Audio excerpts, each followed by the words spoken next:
Hello, in this video I'm going to talk about 10 things that I'm doing to improve my financial situation, which for most of my life has been pretty dismal. I've gone through phases of it being disastrous to being okay, but in general it's never been great.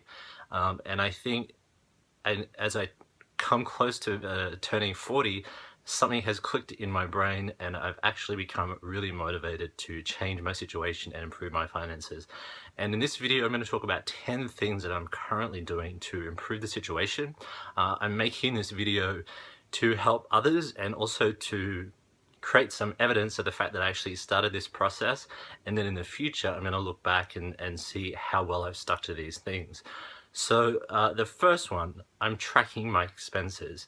So by that I mean I'm actually writing down in my iPhone and also in a book that I have all of the money that I spend and how I spent it and how I spend it, and I mean in great detail. So every single thing that I spend money on, I write it down and I note all of that.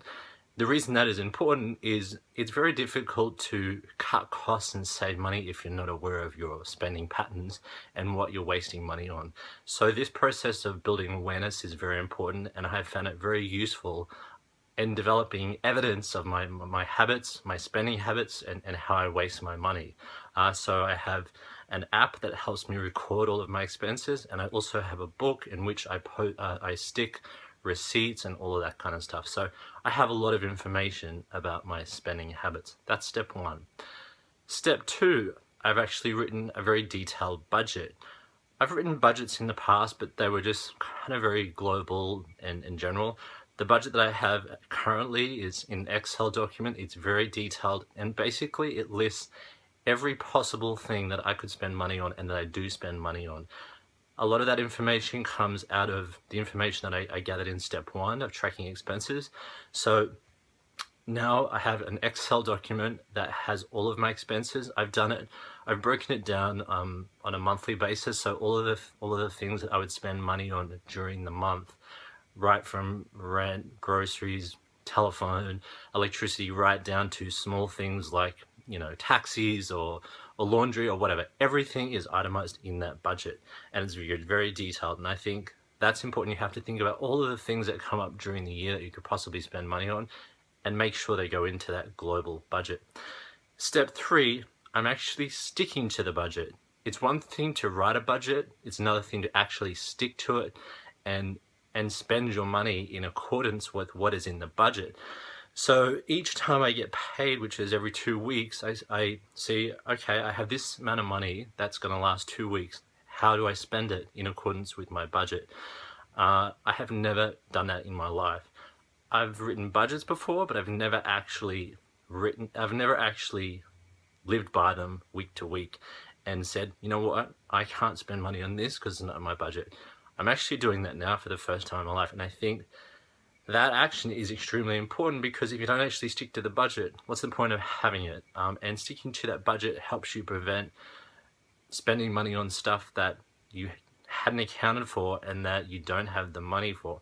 That's really important. Another thing that's helping me to do that is an app. Again, I have this apps. There's a million different apps there on for iPhones and other types of smartphones, helping me do that to track my expenses and how I'm spending my money and if I'm sticking to the budget. Step four, I developed a debt management plan. So I have 3 main debts. I have 2 credit cards and student loan debt from Australia. So there's another app called a debt management app, written by the same guy who wrote the other app that I'm using, which tracks expenses, and that has helped me develop a plan for how I'm actually going to pay back my debts and when I will have finished paying them off by. That is really important. It's very difficult to reduce debt and be motivated about doing it if you don't have a specific plan. So this app, which uses the snowball theory of debt repayment, has helped me come up with the plan, and based on this plan, if I can stick to it, I will have cleared those debts in about 3 years. So that's really important, and that was a big thing to actually see it see it in black and white and see, okay, I have a plan, I have these 3 debts, and this is how I'm going to pay them off, and I'm sticking to that. That's good. Step 5, I've stopped using the two main credit cards that I have. So basically, I've metaphorically cut them up. I'm not using them. I don't carry them around. They're hidden. I'm just not using them at all. So basically, my goal is to pay off the debt on those, keep them open because that's good for your credit, but to not continue to use them because that is how this debt builds up. Using credit cards with money you don't have, or buying things that you don't have money for, and over time it just builds and builds and builds to the point where you just kind of live with this debt as though it's normal. I'm gradually bringing those down. Another thing that I did was on the main credit card, I called the credit card, the bank, and asked for a cheaper interest rate, and they gave it to me. I would never have bothered doing that before. That was important as well. Step 6, I am searching for cheaper groceries. I have never really paid attention to the cost of groceries and how much this costs, or if I could buy it cheaper, 2 blocks down the street. Didn't care, didn't matter to me. I just lived from week to week anyway, so it wasn't like it was an important thing in my life.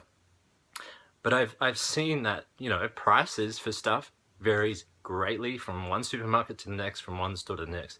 So now I'm walking a few blocks further to go to Target to buy all of the main food items that I eat because they're significantly cheaper than they cost the local supermarket that I was going to. So I've cut my costs greatly in that regard. I'm also using a Target app called Cartwheel, which helps you get cheaper deals. All of these different things. There's the loyalty cards that you can use at CVS and Dwayne Reed and all of that, which helps you get cheap deals as well. So I've slashed my costs in regard to groceries significantly. Step 7, this is a huge one. I've been taking my lunch to work every day for the past 3 weeks. I have not done that since I've been living in America. I've lived in this country I've been working in this country for 8 years. Every single day I've gone to work, I've bought my lunch. There might have been 5 times, literally 5 times in the past 8 years where I took my lunch for whatever reason. I'd run out of money. I've not done it since. So the past 3 weeks has been has seen a fundamental shift in my behavior. Previously I was spending upwards of $10 a day, and then more buying snacks during the day, so $15 a day every day, 5 days a week for a month. That turns into about, close to $300 a month I was wasting just at work buying lunch and snacks. I've cut that out completely. I'm now taking my lunch, and it's just like anything, it's a habit. It's become quite easy, and I never thought I would be able to do that. So that's been quite remarkable. Number 8, I slashed my cable cost, cable television and internet I was paying $160 a month. I've got that down to $70. I was very reticent to cut the cable service because I was just kind of dependent on it. I didn't even watch television much, but I just thought I liked the idea of having access to cable television if I wanted to watch it. I just decided, I spoke to a couple of people, they said it's complete not a waste of money. I have Netflix, I've always had Netflix, so I cut the main cable service. I kept a reduced service in the internet, but as you can see, I slashed my cost by 50%. I'm now contributing to a retirement fund in my job, which I wasn't previously. I've worked for years in the same institution, was not contributing a cent to my retirement. I didn't think about the future, I didn't really care about the future. It was like, well, whatever. Now it's like, well, I'm nearly 40, this is ridiculous. I need to start focusing on this. So I'm contributing 6% of my salary to this retirement fund, which in turn reduces my taxable income. So I'm paying less tax and I'm actually preparing for my future. That's a big thing as well. And the final point I'm going to make, step 10, is I've started contributing to another savings fund just to develop a habit of saving money. So it's a small amount each month, just twice a month. It just kind of gets taken out of my account automatically. I don't even have to think about it. And although it's a small amount at this point, it's developing the habit of saving money and getting used to not having access to that money. And at the same time, I'm building up some money that previously I didn't have at all. So these are my 10 steps. I'm sure there are going to be more things I'm going to do. I'm going to see how I can stick to these over the next 6 months. I think the key to all of this is that I feel very motivated. If you're not motivated to change your behavior, nothing is going to change at all. And I think that is what has shifted for me. Previously, I just lived with nothing. I didn't think money was important. I didn't think being financially stable was important. I survived from paycheck to paycheck. I wasn't on the street, but I wasn't flourishing either. And I don't have any assets, I don't have any savings, and I have debt. So these are three bad things that I need to fix as I approach the 40th year of my life. Okay, I hope you found this useful. Thank you. Bye.